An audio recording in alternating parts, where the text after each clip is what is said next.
নমস্কাৰ, চাই আছে সুহানা লাইভ। নগাঁৱৰ ঢিঙত চৰকাৰী চিকিৎসা আৰু চিকিৎসাকৰ্মীয়ে চলাইছে ব্যক্তিগত খণ্ডৰ লেবৰেটৰী। স্বাস্থ্যমন্ত্ৰীৰ গৃহ জিলাত মানুহৰ জীৱনক লৈ চৰম হেতালি চিকিৎসক আৰু চিকিৎসাকৰ্মীৰ। শংকিত এতিয়া সচেতন মহল। আল্ট্ৰাছাউণ্ড, তেজ আৰু অন্যান্য পৰীক্ষাৰ ৰিপৰ্ট প্ৰদান কৰি আহিছে চিকিৎসাকৰ্মীয়ে। ৰিপৰ্টত ভুল তথ্য প্ৰদান কৰাত গৰ্ভৱতী মহিলাৰ গৰ্ভতে মৃত্যু হৈছে সন্তান। ৱাইফৰ এনেকৈ হৈছে, মোৰ এনেকৈ কৰি কদুবনি নি পেলাই ৰিপৰ্ট চিপৰ্ট ডক্টৰত নেদেখে, ডিঙত হ'লেও দেখে, এনেকৈ কৰি পেলাই মোৰ ৱাইফ পিছত বাচ্চাটো মানে মৰি গ'ল। চৰকাৰী চিকিৎসালয়ৰ পৰীক্ষাৰ ৰিপৰ্ট চাবলৈ অমান্তি হয় স্বয়ং চৰকাৰী চিকিৎসকে।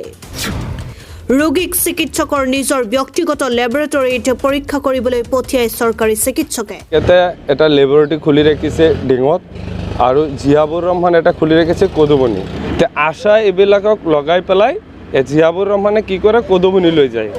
নগাঁৱৰ ঢিঙত সংঘটিত এই ঘটনাই পুনৰ উদঙাইছে স্বাস্থ্য বিভাগৰ ফোপোলা স্বৰূপটো। চৰকাৰী চিকিৎসালয়লৈ যোৱা ৰোগীক আশাকৰ্মীৰ জৰিয়তে পঠিয়াই ব্যক্তিগত লেবৰেটৰীলৈ। আপুনিতো আশা কৰ্মী হয়, আপুনি ক'লে নিব লাগিছিলে?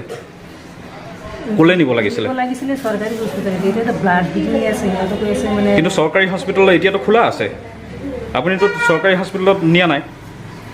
তাৰপিছত আপুনি আমাক কৈছে কি ভুল হৈছে, তাৰমানে কি ক'ব বিচাৰিছে আপুনি? নহয় মানে আশা যে সিহঁতৰ আছে, মই যে লৈ আহিছোঁ সেইটো কাৰণে আপোনাক কৈছোঁ, ক্ষমা খুজিছোঁ। কোন ডক্টৰক দেখাইছে? হা হা চৰকাৰী হস্পিটেলত আপুনি নিনিয়ে? আপুনিতো আশা কৰ্মী হয়, আপুনি আশা কৰ্মী হিচাপে আপুনি চৰকাৰী হস্পিটেলত নিব লাগিছিল নে ব্যক্তিগত? চৰকাৰী হস্পিটেলত দেখাই আনিছো, আনি আল্ট্ৰাছাউণ্ডটো কৰিছো, মানে যে ইমাৰ্জেঞ্চি ব্লাড গৈ আছে যে পেচেণ্ট। আল্ট্ৰাছাউণ্ড ক'লে লিখি দিছে? আল্ট্ৰাছাউণ্ড ক'লে লিখি দিছে? ছাৰ মানে কোন ছাৰে? আমি নাম নাজানো, আমি ক'লে লিখি দিছে? লেবৰেটৰীত ৰোগী লৈ যোৱাৰ বিনিময়ত আশাকৰ্মীয়ে পায় কমিশ্যন। এই আশা 400 টকাৰ কমিশ্যনৰ লোভত কিন্তু আমাৰ পাব্লিকক, আমাৰ নিচিনা মানুহক মাৰি পেলাইছে। উল্লেখ্য যে নগাঁৱৰ ঢিং FRUৰ স্ত্ৰী ৰোগ বিশেষজ্ঞ ডাক্তৰ হীৰেণ দাসৰ ঢিং চহৰত আছে পেনেচিয়া নামৰ এটা laboratory. Dhing FRU laboratory technician Ziabur ৰহমানৰ ঢিঙৰ কদমনিত আছে ভাৰত লেবৰেটৰী নামৰ এটা লেবৰেটৰী, আৰু ঢিঙৰ কান্ধুলিমাৰী নৈপুৰীয়া চিকিৎসালয়ৰ চিকিৎসক জাহিদুল ইছলামৰ ঢিঙৰ কান্ধুলিমাৰীত আছে পেথলেব নামৰ এটা লেবৰেটৰী। তাৰোপৰি ঢিঙত আৰু কেইবাটাও ব্যক্তিগত খণ্ডৰ লেবৰেটৰী আছে। এইসমূহ লেবৰেটৰীত নাথাকে কোনো পেথলজিষ্ট। ৰাইজৰ অভিযোগ, ঢিঙৰ লেবৰেটৰীসমূহত চিকিৎসকৰ চহী আগতীয়াকৈ লৈ পিছতে প্ৰিণ্ট কৰি ৰিপৰ্ট প্ৰদান কৰি আহিছে লেবৰেটৰীসমূহে।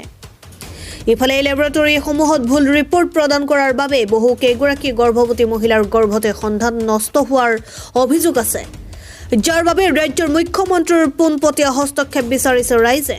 লেবৰেটৰী খুলি পেলাই ব্যক্তিগতভাৱে কিছুমানে লেবৰেটৰী খুলি সাধাৰণ মানুহৰ জীৱনক লৈ হেতালি খেলা আমি কিছু খবৰ আমি পাই আছোঁ। আজি সংবাদ মাধ্যমৰ জৰিয়তে আমি অসমৰ মাননীয় স্বাস্থ্যমন্ত্ৰীগৰাকীক আমি অনুকিয়াই দিব বিচাৰিছোঁ, আমি তেওঁৰ দৃষ্টিগোচৰ কৰিব বিচাৰিছোঁ যে তেখেত আমাৰ নগাঁও জিলাৰ হয় স্বাস্থ্যমন্ত্ৰীগৰাকী, আৰু তেখেতৰ নিজৰ জিলাতেই আজি বৃহত্তৰ ঢিং এলেকাত কিছুমান ব্যক্তিগত লেবৰেটৰী খুলি পেলাই এই লেবৰেটৰীত কিছু এজেণ্টৰ জৰিয়তে তাত মানে বেমাৰী পৰীক্ষা নিৰীক্ষা কৰাৰ কাৰণে এজেণ্টসকলে তেওঁলোকক নি পেলাই যোগান ধৰে। তাত এজেণ্টসকলে কমিশ্যন পায়, অতিৰিক্ত ধন লোৱা হয়, এনেধৰণৰ কিছুমান বাতৰি আমি পাওঁ। আৰু তাৰ উপৰিও আমি এনেকুৱা এটা ভয়ানক খবৰ আমি পাইছোঁ যে লেবৰেটৰীত যেতিয়া কিবা তেজ পৰীক্ষাই হওক বা অন্যান্য যিকোনো ধৰণৰ পৰীক্ষা হওক, সেইজন অভিজ্ঞ ডক্টৰ এজনে তাৰ ৰিপৰ্টত ছিগনেচাৰ কৰিব লাগে, চহী কৰিব লাগে। কিন্তু আমি এনেকুৱা খবৰ পাইছোঁ যে আগতীয়াভাৱে এখন কাগজত ডক্টৰে ছিগনেচাৰ কৰি থয় আৰু লেবৰেটৰিয়ানজনে পৰীক্ষা কৰি সেই পৰীক্ষাৰ ৰিপৰ্টটো তেওঁ জাষ্ট খালি তাত মানে লিপিবদ্ধ কৰি দিয়ে বা কম্পিউটাৰত প্ৰিণ্ট কৰি দি দিয়ে, কিন্তু আগতীয়াভাৱে তাত ছিগনেচাৰ থাকে। এই কথাবিলাক কিমান দূৰ সত্য মিথ্যা, গতিকে আমি ভাবোঁ যে এটা উপযুক্ত তদন্তৰ জৰিয়তে এই লেবৰেটৰীবিলাক আওতালৈ আনিব লাগে, তদন্ত হ'ব লাগে, আৰু যদি সঁচাকৈ অতিৰিক্ত পইচা লৈছে বা মানুহৰ জীৱনক লৈ যদি হেতালি খেলিছে, এইবিলাক বন্ধ হ'ব লাগে। স্বাস্থ্য বিভাগে এটা উচিত তদন্তৰ জৰিয়তে যাতে এই অপকৰ্মবিলাক সঁচাকৈ যদি এইবিলাক হৈছে আমি বহুত মানুহৰ মুখৰ পৰা আমি শুনা পাওঁ বহুত আশাকৰ্মীয়ে আজি বিভিন্ন তেওঁলোকে কম্পিটিশ্যন মাৰ্কেট চলিছে বিভিন্ন আশাকৰ্মীয়ে বিভিন্ন লেবৰেটৰীত মানুহ নিয়ে তেওঁলোক এজেণ্ট হৈ কাম কৰি আছে আজি ডক্টৰসকলেও এনেকুৱা ধৰণৰ কিছু কামত জড়িত বুলি ৰাইজে আমাক কয় আমি এইবিলাক শুনিবলৈ পাওঁ গতিকে আমি আশা কৰোঁ যে স্বাস্থ্য বিভাগে স্বাস্থ্যমন্ত্ৰী মহোদয় যিহেতু আমাৰ নগাঁও জিলাৰ হয় গতিকে এটা উচিত তদন্তৰ জৰিয়তে এই বিষয়সমূহ চালি জাৰি চাই যাতে ইয়াৰ এটা সমাধান হয় ৰাইজ যাতে ইয়াৰ পৰা মুক্ত পায় তাৰ বাবে আমি সংবাদ মাধ্যমৰ জৰিয়তে আমি আহ্বান জনাইছোঁ দেখা গৈছে যে ধিং যি FRU হস্পিটেল আছে এই হস্পিটেলৰ চিকিৎসক আৰু চিকিৎসাকৰ্মী তেওঁলোকে নিজে লেবৰেটৰী খুলি লৈছে কি ক'ব হয় চাওক ধিং FRU আজিৰ পৰা মাত্ৰ কিছুদিন আগত এছিয়া মহাদেশৰ ভিতৰত গ্ৰাম্য চিকিৎসালয়ৰ ভিতৰত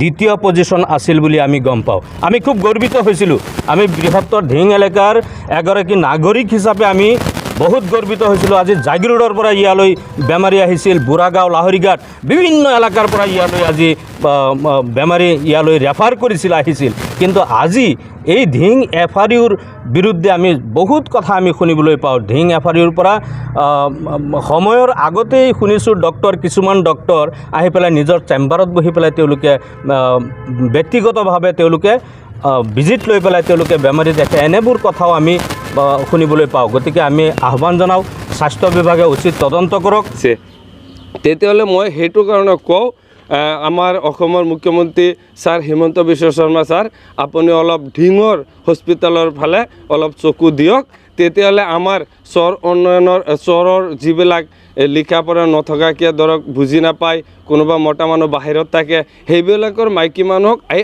আশায়ে এই কমিশ্যনৰ লোভত মানে অত্যাচাৰ চলাই আছে আচ্ছা এতিয়া আপুনি যে ক'লে ডক্টৰ হীৰেণ দাস তেওঁৰ লেবৰেটৰী আছে ধিং টাউনত হয় ধিং টাউনত আৰু তেওঁ যেতিয়া ৰোগী চায় তেওঁক ক'লৈ পঠিয়ায় তেখেতে পঠিয়াব হীৰেণ দাসে পঠিয়াব ধিঙত আহক কিন্তু ধিঙত কেনেকৈ কৰিব তেওঁৰ নিজৰটো হয় তেওঁৰ নিজৰটোত আহক তেতিয়া কেনেকৈ কৰিব হয়নে আশাই ক'ত লৈ যায় আশাই লৈ যায় কদুমণি জিয়াবুৰ ৰহমানৰ সেই আল্ট্ৰাচাউণ্ডত হয় লেবৰেটৰীত তাত লৈ যায় কিন্তু এনেকুৱা আপোনাৰ লগত যি আপোনাৰ ৱাইফৰ লগত যি ঘটনা সংঘটিত হ'ল এনেকুৱা আৰু কিমান হৈছে এনেকৈ কমচে কম ধৰক আমাৰ এইফালে 20-30টামান হৈ গৈছে চব চহৰৰ লেডিজ বহুত লেডিছে মোকো ফোন কৰি যোগাযোগ কৰি আছে বা মোকো কয় এনেকৈ তাৰমানে ইয়াত যিটো লেবৰেটৰী টেষ্ট কৰে এইটো ঠিক নহয় ঠিক নহয় ডাক্তৰ বহে জানো মানে তাত ডক্তৰ নাই আমি বুজি নাপাওঁ আমাৰ ৱাইফক কৈছে কি তাক ডক্তৰ বহে কিন্তু ডক্তৰ বহিলেতো আমাৰ লগত এই সংগঠিত নহ'লে হয় ডক্টৰ নবহাকৈ তেওঁলোকে কেনেকৈ ৰিপৰ্টটো দিয়ে মানে সেইটোতো মানে আশাৰ কমিশ্যনৰ লোভত এইটো এটা ৰিপৰ্ট হৈছে নেকি ৰিপৰ্ট একো ঠিক নাই এইফালে আশা কমিশ্যনটো পালেই হ'ল এইটো ৰিপৰ্ট নাই তাত বনাই পেলাই যেতিয়া পেচেণ্ট সুধিব যে আমাৰ ৰিপৰ্টটো দেখুৱাইছে না ডক্টৰক হয় তাত ডক্টৰ আছে আমি দেখুৱাই লৈছোঁ নৰ্মেল একো নহ'ল কিন্তু একো নোহোৱাৰ পিছত কৈ পেলাই ঘৰত অনাৰ পিছত যদি 3 মাহৰ পিছত এটা ইনজেকশ্যন মাৰে নাৰ্ছ বাইদেউ আহি গাঁৱত সেই ইনজেকশ্যন মাৰাৰ লগালগ পেটৰ বাচ্চা থাকিলে নষ্ট হৈ যায় নগৰ পৰা বিভূতি বৰাৰ ৰিপৰ্ট সুহনা লাইভ